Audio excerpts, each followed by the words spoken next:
I'm going to try the same thing with my LOL tractor here. I've got the 20mm cannon and vents and optics. So let's see what that proving ground battle looks like. Okay, we're on mines. Well, we got a fair number. These are all tier 1s.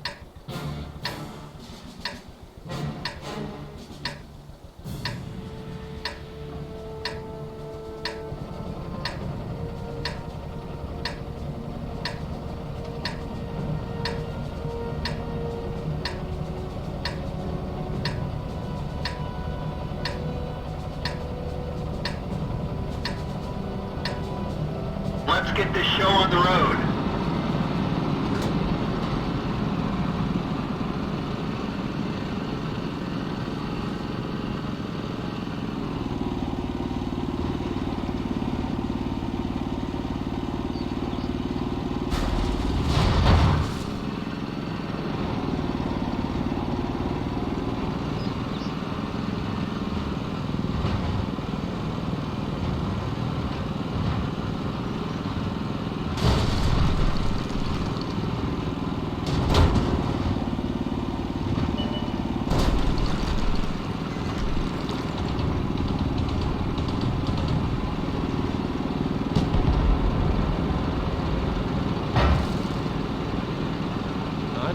If that guy in the T1 is a bot or not, because the enemy bots all have those colons before and after their names, and they're bots. Penetration. Enemy armor is hit.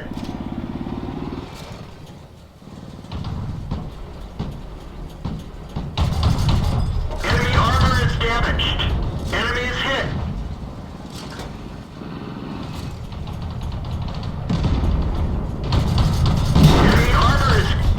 Enemy armor is destroyed.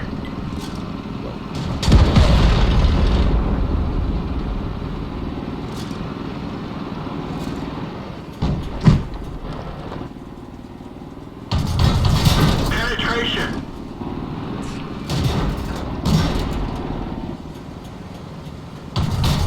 Enemy armor is... Got him.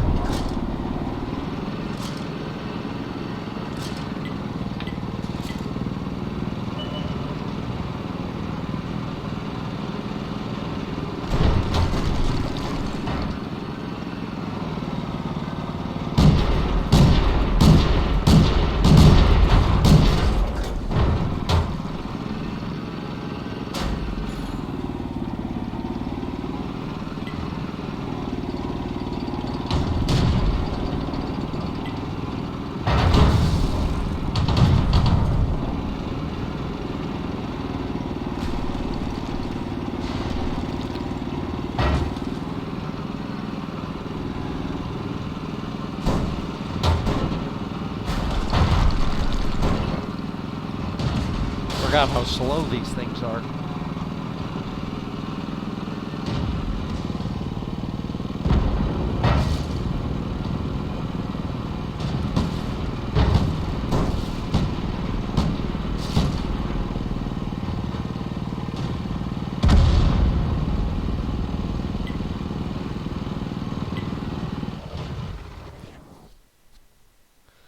So that's what the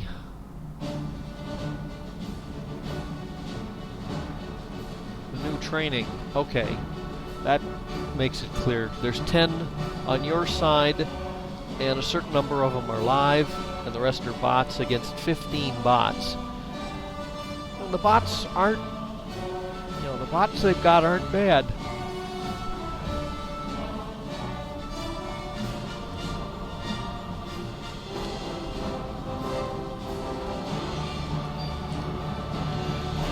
Two kills, not bad. And in this particular case, because of the cost of the ammunition, I didn't suffer any damage. Yeah, this ammunition is free. So basically, if you want to play that mode, I would recommend loading up one of your old T1s and going in and trying it. And that'll keep your repair and your re-ammunition costs to a minimum, and it also will be very useful in teaching you, or in teaching the new players, some of the tricks. It also seems to reset automatically after you play a game, so it'll talk about things being not suitable.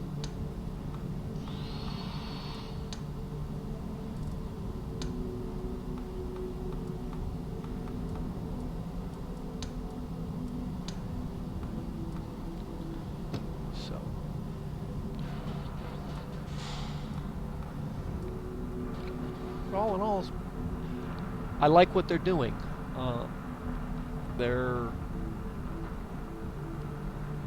This is basically, they're trying to make the game a little more accessible. They figured out that the guppy tank idea doesn't really work, but now you may wind up with a seal clubber or two, but they're going to automatically be on your side. They're all automatically going to be on your team.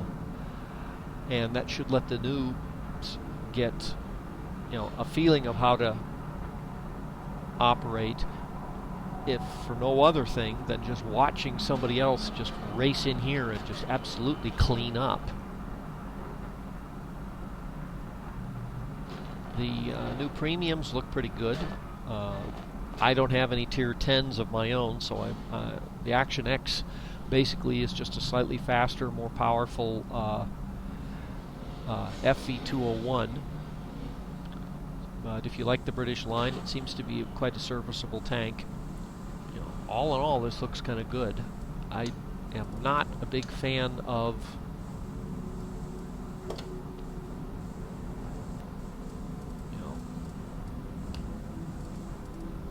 losing these two, turning them into artillery. I always liked them as tank destroyers, but the tank destroyers they've got to replace them seem to be adequate. Let's take a look at this one. And I've got it armed with the 57mm, and it's got the top, everything else.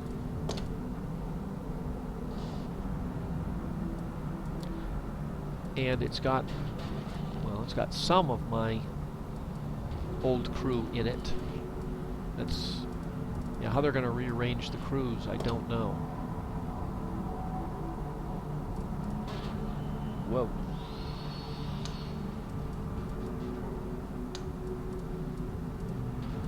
Okay.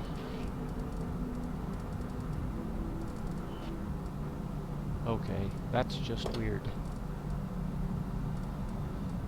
Oh. In the barracks, just in the barracks. Okay. So they basically stripped out some of the crews and replaced them. They sort them around.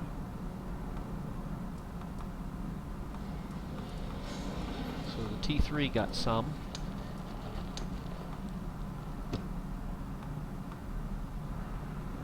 T1. The T18.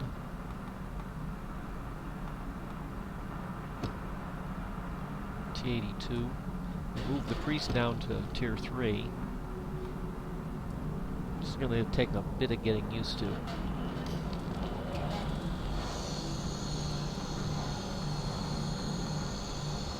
Okay, this is the T1.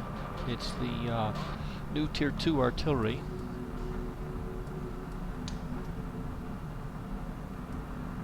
It comes with a 75 standard.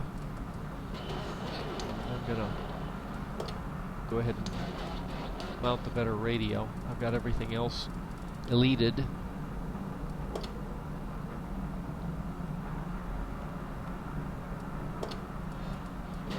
I'm gonna give it an artillery rammer.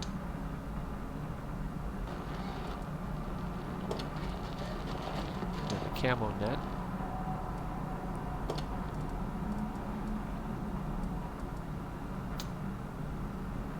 Check if it even needs a gun laying drive. Aim time 5.5 seconds. Yeah, I could probably use a gun lane drive.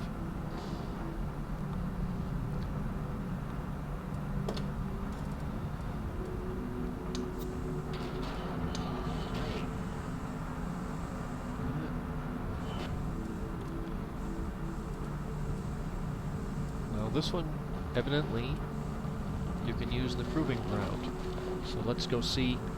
Let's go see if I can swat bots with an artillery piece.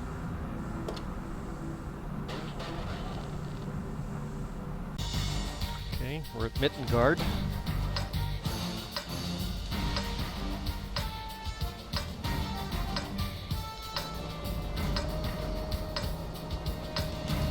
Half tempted to go play Tank Destroyer. That might actually be another useful use for this mode, as I talked about on my first video on the training rooms. If you want to practice playing Tank Destroyer, this would be a good mode for your low-tier artillery pieces. Go play Tank Destroyer. Let's go! Alright.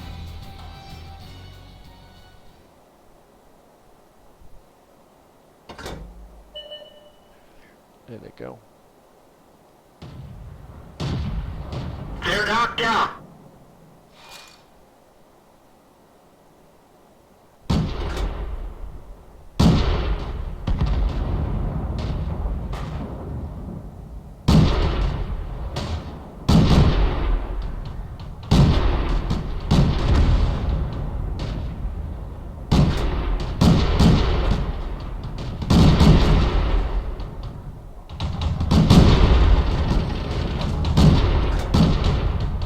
That was close.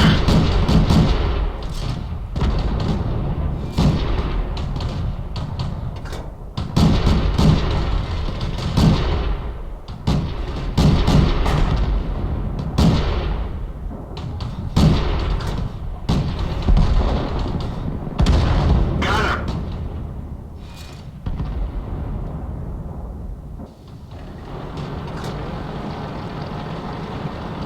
Did some shooting, and now I'm going to move.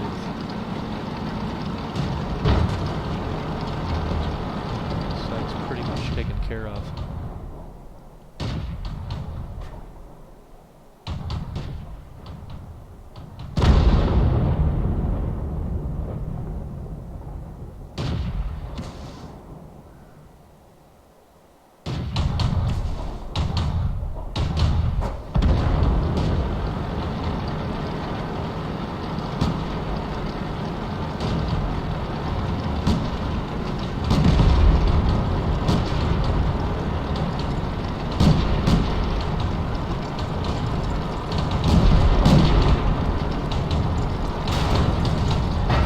One of our trucks is damaged.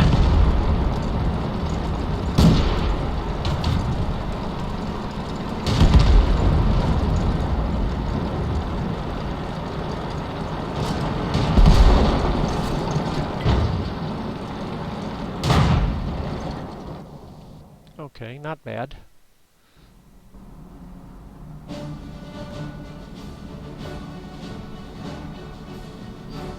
Two kills.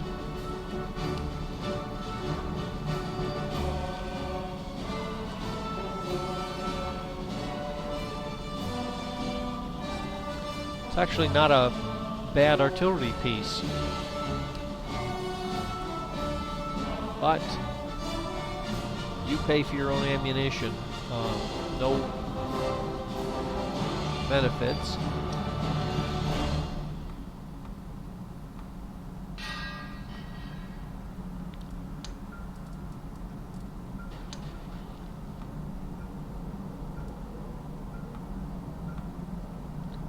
Alright. This is the new Tier 3. It's the Tier 56. It's got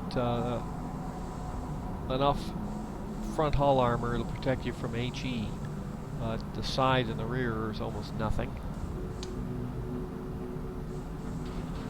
You got your choice of your 3-inch gun or your 57mm, and this one has the 57mm.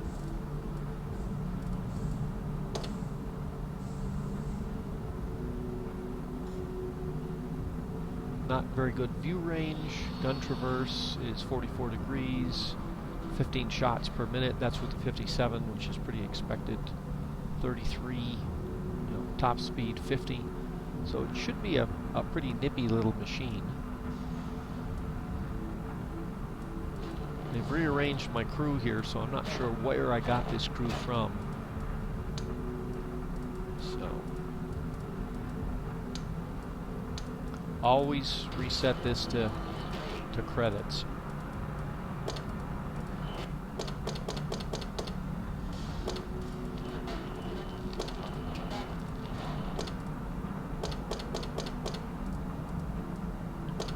With my standard loadout, I usually have 5 rounds of premium and 5 rounds of high explosive.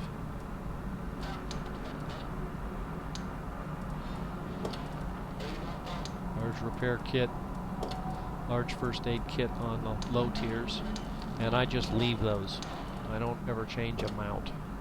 I used to also put in the automatic fire extinguisher for its, but there's no way of turning it off, which means if you actually do get set on fire, you can't do anything about it.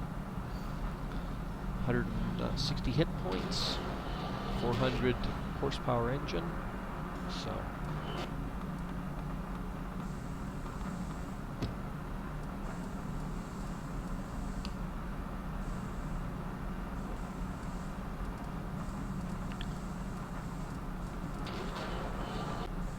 Let's see if we can get a battle on this. As I said, the test server, usually they're playing high-tier games, so you're less likely to get a battle.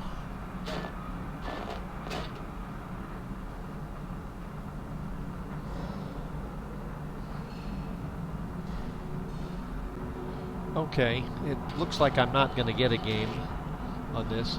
That could be another advantage of that new mode, is if you want to get one of your low-tier tanks out and play it just for fun, you're more likely to be able to get a game than you will otherwise.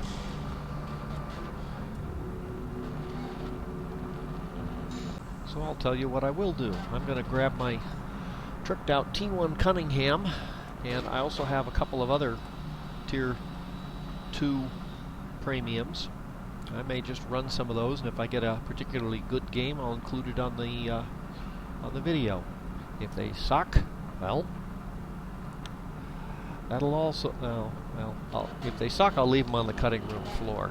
But if they're any good, I'll probably include them. So wish me luck.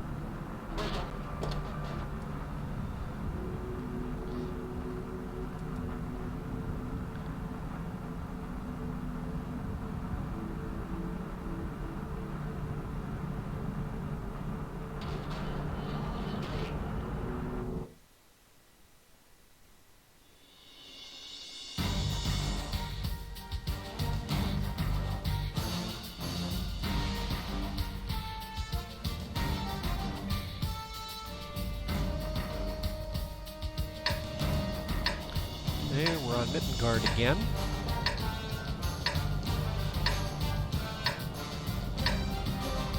I think I figured it out. They usually set all of the tier 1s against tier 1s and the tier 2s against a mix of tier 1s and tier 2s, which is what you'd see in a standard battle.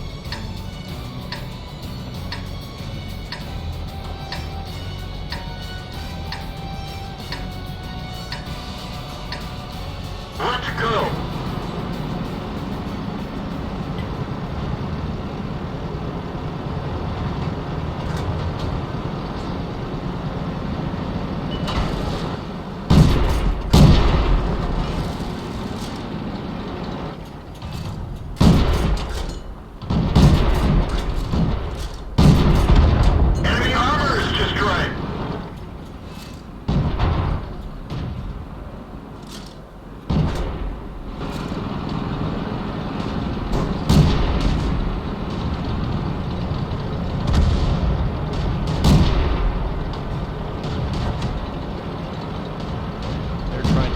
So I'm going to come around here and shoot them. Critical hit. Penetration. Penetration. We didn't penetrate their armor.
These things look like they're probably curb stomps on Tier 1 against people who know what they're doing.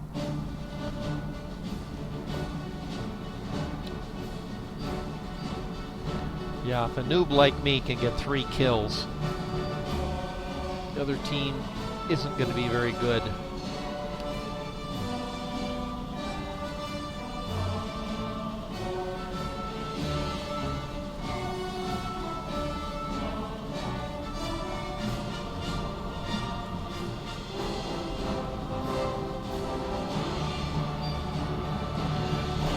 I mean, look at that. You know, I didn't do very well, but you know, there were just 4 of us, and one of the bots on our team must have gotten one of the kills. But that's just a curb stomp. Okay, I'm gonna go with the combat car. Twin machine guns. Okay, the last thing I want to go over is the new emblem system. There's been a lot of talk about how it's going to work, and I figure since I was on the test server, I'd go ahead and show you. Click exterior. Now I already have camouflage set, and so I've already got the bonuses. Now I also have the emblems that I previously won on something, so I already have those bonuses, and these look like they're +3 to the gunner. So I get +6 on the gunner, and it's got a little asterisk, so it has different effect. So 4-leaf clover is active for 10 seconds after an enemy ricochet, non-penetration, or a hit with no damage. Not sure I like that, but that's alright. Then the inscriptions you pick, and you can either get them for the entire crew, or you can get them for a specific crew member. You still have the categories, so in this case let's pick historical. Now the ones marked with this asterisk have a bonus activation, and they're usually higher value. And as you can see, you can buy them for credit. So if you don't want to keep them on the tank for the whole time, or you just want to do it for a particular, let's say, clan war or skirmish battle, you can buy them for credits, or you can buy them for gold, and they're on forever. So this one, for example, is 3% for the driver, but only active for 20 seconds after you spotted an enemy vehicle. This one is also 3%. This one's for the driver, active if you have more than 80% of your hit points. Now let's pick for only the ones that are good for everybody. Okay, so this one you get 1% for at all times,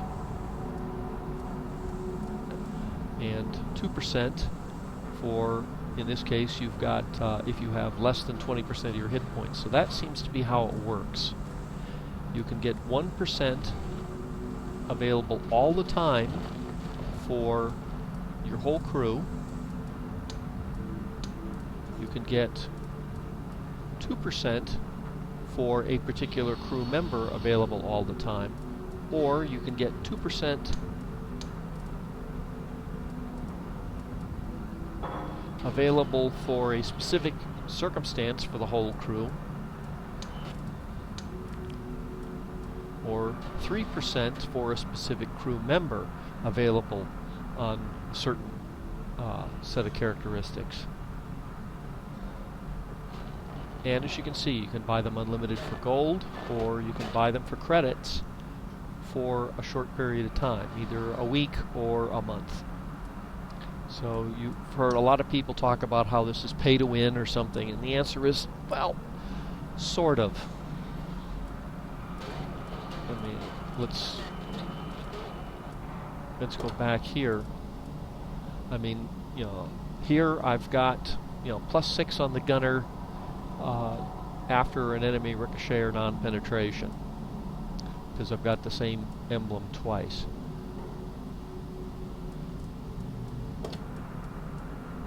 but you know, +6 is not a huge benefit, especially on something like a T1 Cunningham.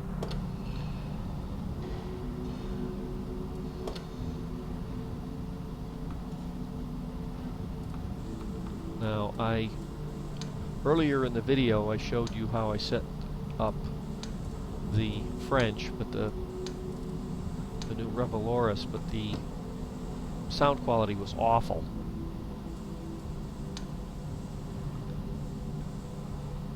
So I've got, you know, +3 on camouflage, and you'll notice this one has the +3 bonus that's active with a specific requirement of it's only effective on winter maps. This camouflage is only available on summer maps. This camouflage only available on effective on desert maps. And then for the emblem, I've got one that's +1 for all crew members at all times, and +2 for just the commander at all times. And then for the inscription, I've got one that's +1 for all crew members, and +2 when no more than 6 allies are available. And then I've got this complete rundown of all of the various effects. So I've got +1 for the Gadsden flag, +1 for Paris, and then +2 when there's only 6 people. I've got +2 at all times for the commander, and then I've got my concealment bonus.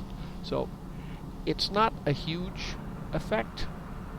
I mean, a lot of people say, "Oh yeah, 1%, 2%, 3%." Well, this is 4% to the crew skill. So yeah, it'll give me a small advantage, but it's not going to be huge.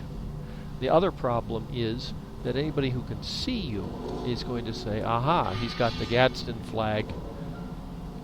He's getting a +1," or he's got, the struggle continues. That means that I don't have to worry as much about him as long as he's got 6 allies available. So, okay.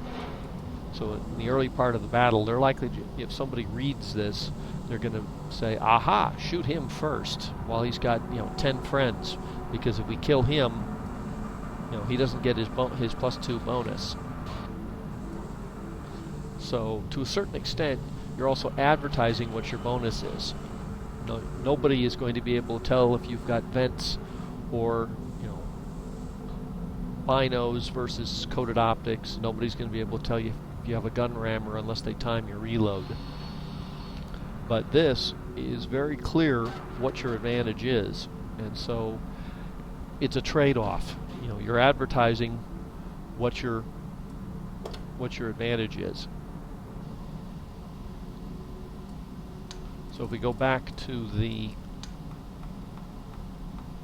T1 Cunningham that I've got, and I won these,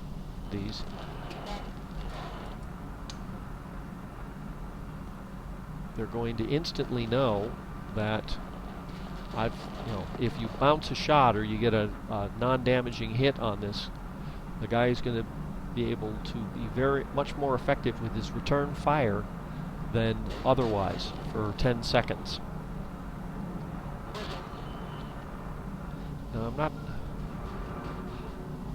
I'm not real pleased about that, because frankly I'd like to be able to pick what the bonus is for your emblem, but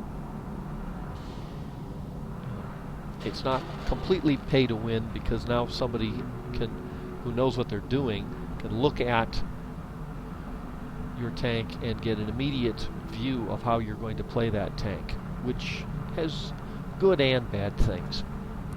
Now, I hope this sort of meandering video was enjoyable, and that you learned some things about the upcoming patch 10.0, and frankly I hope that I convinced you to go ahead and play some games on the test server. It's interesting being able to play tanks that you normally don't play. It's interesting being able to equip them. It's also very interesting to see how the Russians play their games. As you saw, mostly they are a lot more aggressive than on the North American server. So I hope this has been of some use to you, and if you like it, please give it a like, subscribe to the channel, and I will see you later. Thank you. Bye.